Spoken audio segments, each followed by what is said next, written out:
हम पियर का चंदन लेके टीका लगाएं।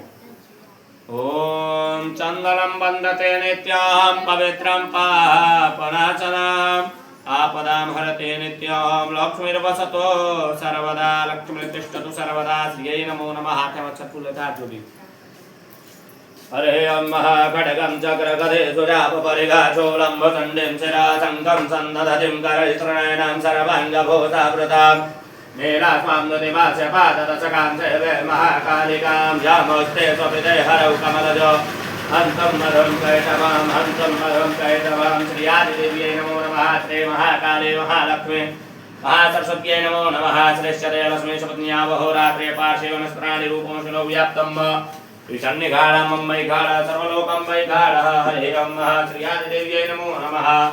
बहिनी देव कपड़ा लागेला नो तो सब सामान में से फूले में लगा चढ़ा दी पैर को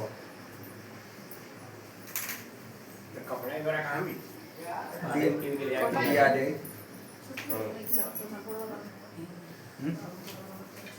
सर्वोपचारार्थं समर्पयामि। श्रीयादिदेव्यै नमो नमः। हरे अम्मः महाकाली महालक्ष्मी त्रिगुणात्मका ब्रह्मा जगदम्बा राजराजेश्वरी दुर्गा दुर्गेश्वर्यै नमो नमः। ओम श्री महाकाली महालक्ष्मी महासरस्वती त्रिगुणात्मकाय ब्रह्मा जगदम्बा राजराजेश्वरी नमो नमः। तने को भाई मैंने कुछ पैसा दिया है भाई, कुछ मिष्ठान किया दे।